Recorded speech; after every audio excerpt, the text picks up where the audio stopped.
This lesson is a mini project and it's about your personal style. So the question today is, how can you express your personal style on a web page? So as we get closer to making our own websites, you want to think about how not only is the stuff you're going to talk about personal to you, but also like how can you make it look the way that you want it to look like?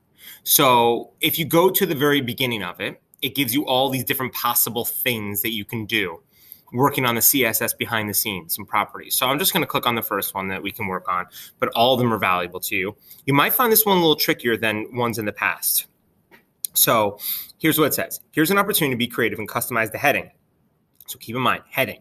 If you don't know what the heading is, look back in previous lessons if you need to, or don't be afraid to, open up and see what you can use helps and tips over here.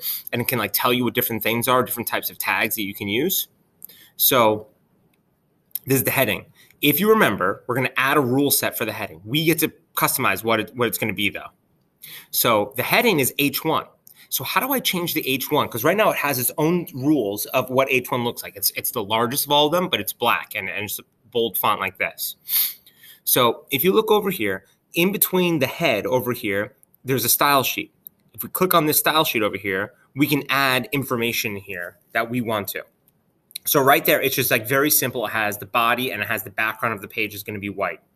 But what we can do is we can say, all right, well, H1 was the heading, right? So let's come up with our own rule set for that. So we're going to do H1, and then if you cannot find this symbol over here, it could be a little tricky to find. It's to the left of P on your keyboard. So if you click on that over here, I can click on that symbol. It's actually, I think you need to hit Shift and then click on that one. All right, cool. Now inside of H1 here, we can put information. So I can take the font and I can kind of make it as font, and you can go down to see the different types of things that you want to do. You can go to font weight, and we can make it bold. And that makes sure that it's bold. I guess it already was bold, but if we want to, we can probably change it to underlined. Nope, guess not. So we'll just stick with bold on that one. Or maybe we could do bolder. Bolder. All right, another thing that we can do is we can change the color.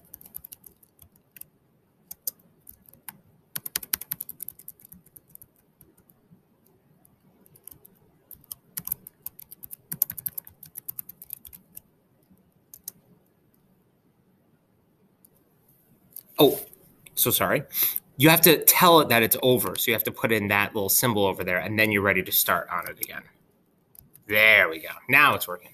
So if you put the semicolon symbol, now we can go down to the next one and continue. Make font.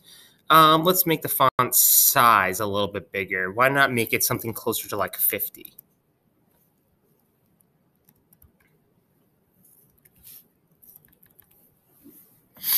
And now when we look at it, elephants is bigger. It's blue, and it's a little bit bolder than it used to be. So all of these things are now true after we adjusted the H1. So even though, H1 used to be a certain way before, now H1 looks a little bit different, and that's because we added that rule set to it. So that's just one of the many different things that we can do. You can go in here and have fun with all the different types of things, and yeah, that could be interesting. So now we can look over here, and we have RGB, stands for red, green, blue colors. So we can do a little introduction to it to open it up and see how it looks. So it says all colors, whether they have names or not, can be described by the level of red, green, and blue light it takes to make them. This is called an RGB value. You can use the widget on your left to try out different RGB values and see what colors they make. So it says for each of the colors below, match it to its RGB value. So we can make red down to 216. And you notice how as we slide it away, it changes. So we can make it at 216. It's a little bit higher. There we go, 216. I believe if you're struggling to do it, you might be able to type it over here. Oh, no, you cannot. The next one was green, was 191. So put that down to here, 191. And then blue will make 216 as well. And then that color right, over here should match one of these 4, and it looks like it's 4. So it would be 4A. And you can keep on doing that until you match all these different types of colors over here. So you're adding and subtracting these 3 primary colors. Well, I guess they're not all primary, but you know what I mean. The different colors over there to make the different ones.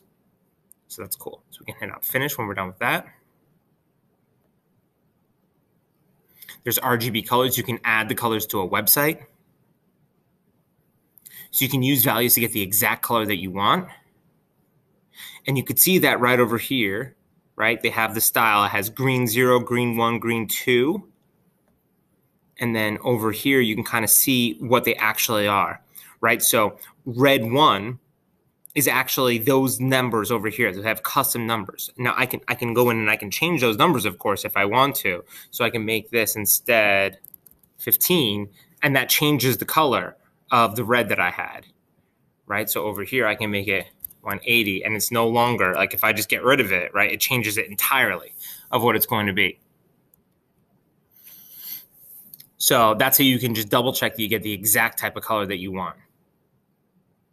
And find the CSS in the style sheet, and then, yeah, you can just change them to make it different. Okay, next one. You're going to add content, HTML to your page. So you're actually going to see that I already did a bunch of work on this one, and I'm not going to delete it because I like the work that I put into it. So it says you should add HTML to your page. So you can do this. You click on Add HTML, and it adds a new one over here, new.html. And you can work on a custom website over here. So if you look on my index, I already made one in here that I like to do. And I decided to do some national parks. I have the headings in here, and I closed them off. I listed a whole bunch of things like Arizona and California. I'm trying to put them in alphabetical order.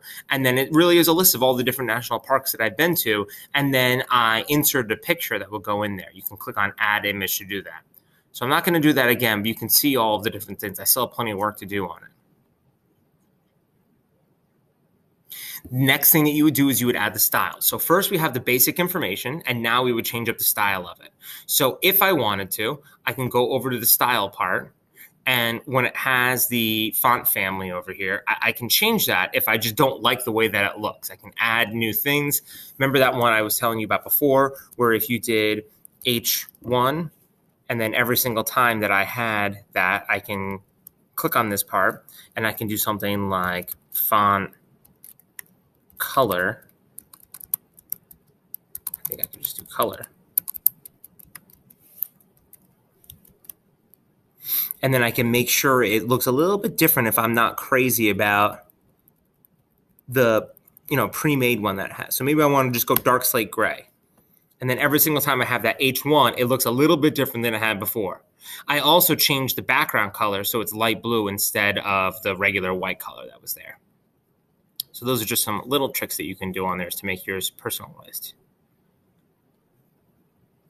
And so this last part is you just keep on going. You just do as much as you can in some time right over here. This is kind of like a rough draft of what your final thing is going to look like. But you can start putting down some ideas and start experimenting to see how you can make it work.